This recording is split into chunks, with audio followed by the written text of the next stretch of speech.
Yeah, I have to say that it's been one of the best experiences that I've had since Cerebus in Hell with a question mark started 10 years ago with Sandy Atwell. How far David Birdsong has come along as writer and packager of Cerebus in Hell material. Um, Particularly the experience with Pun Issuer and Cerebus in Jail with a question mark.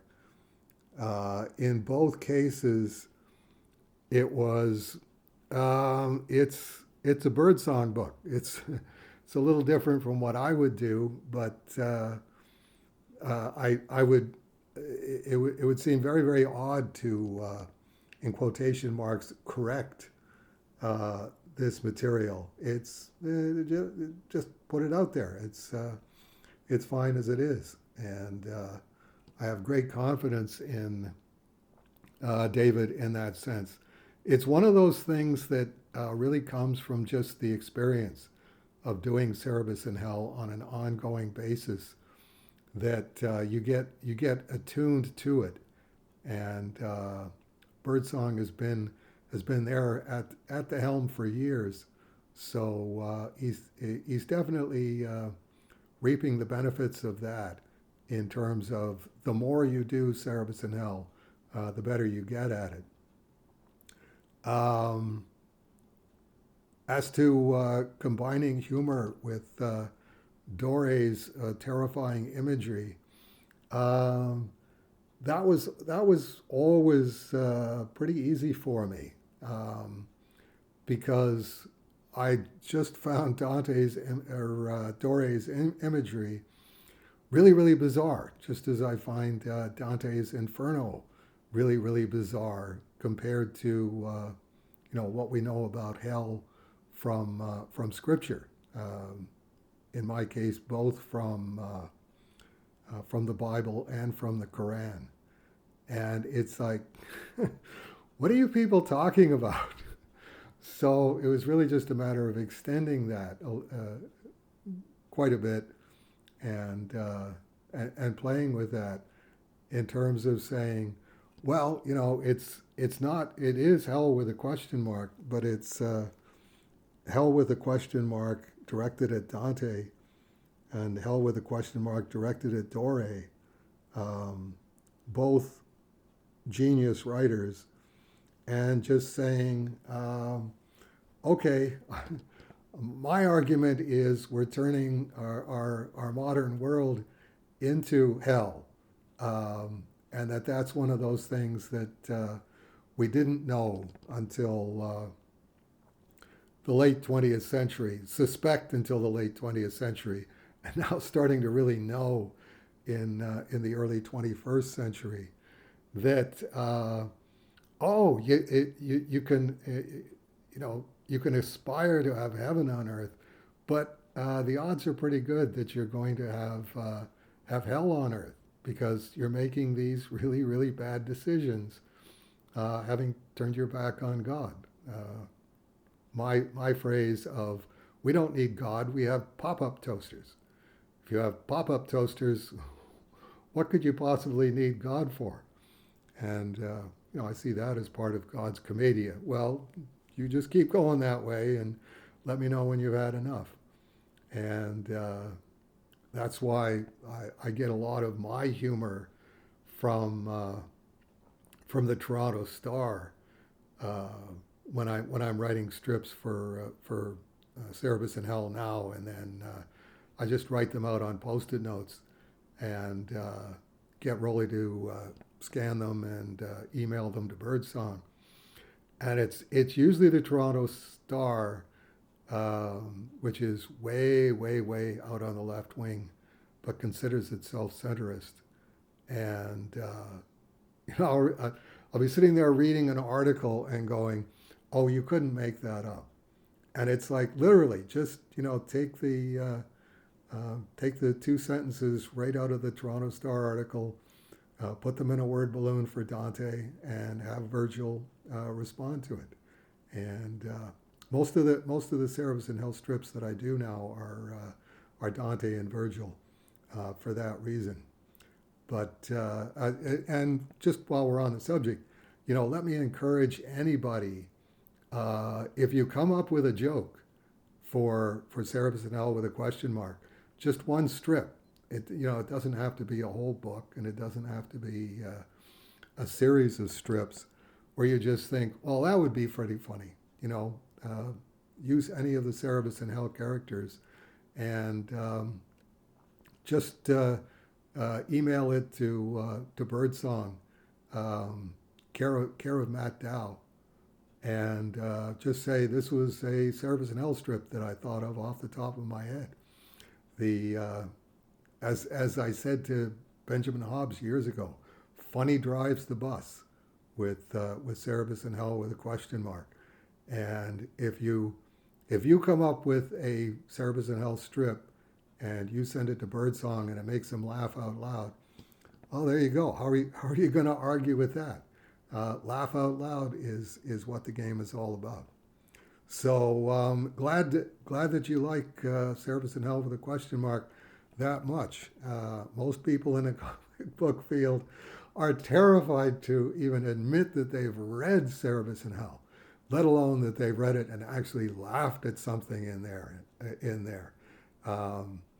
Probably laughing at most of the jokes in Cerebus and Hell, certainly in the first 4 or 5 years, is against the law in Canada. It's just we haven't been prosecuted yet. Okay, moving on. Steve Swenson checks in. Hi, Steve. Hi, Matt. So in one of the recent posted Please Hold for Dave Sim transcripts, Dave mentions something along the lines of a mock-up version of Cerebus #1 with one of the early big retailers, Suling, Kramer, using it. Horrid sentence structure. Somebody get Seiler to fix that for me. I've done a quick read-through of the recent transcripts, but simply can't find the quotes. I'm sorry.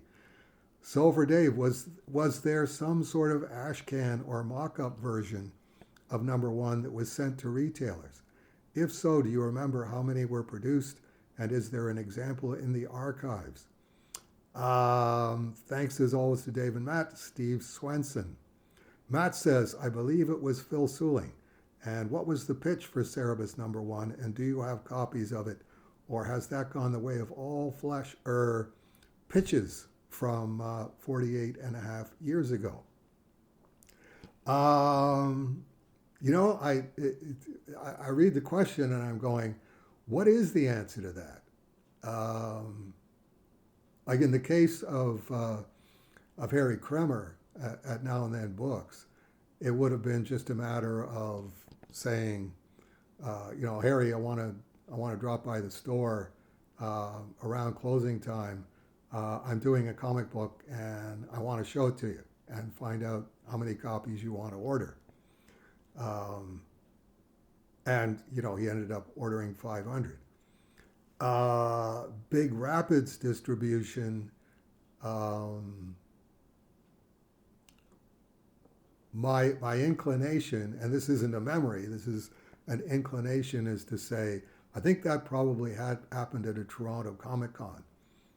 Big Rapids was up displaying at a Toronto comic book convention, or they were up with the Donahue brothers or one of the other going concerns in Michigan at the time, and just going, well, if you're driving all the way up to Toronto, I'll drive up there with you. And I think probably the same sort of deal of I had the Cerebus pages and was saying, you're a distributor, are you interested in carrying this?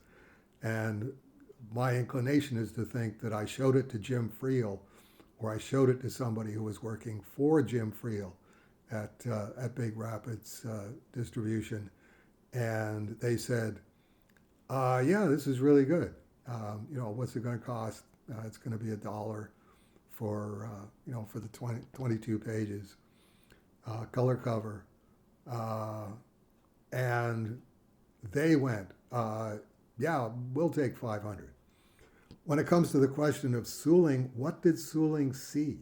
He was too far away in Brooklyn for me to either go and visit him or for him to have come to a convention. I would guess, although I remember Phil Suling setting up at a Cosmicon in Toronto, but that was several years before that. I don't have a mental picture of Phil Suling as an ongoing exhibitor at Toronto conventions. I can't rule it out that the same kind of thing. Either I took the originals down there, or I had reduced photocopies done. In which case, it wouldn't have been an ash can. It would have been just,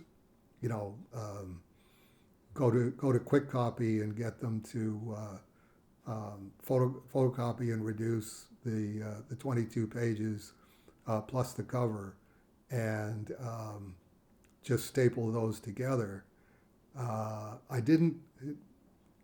My impression is, and again, this isn't a memory, this is an impression, was that that was how it happened with Harry and Jim Friel, and with Suling, it could have been a convention, or it could have been just sending it to him in the mail.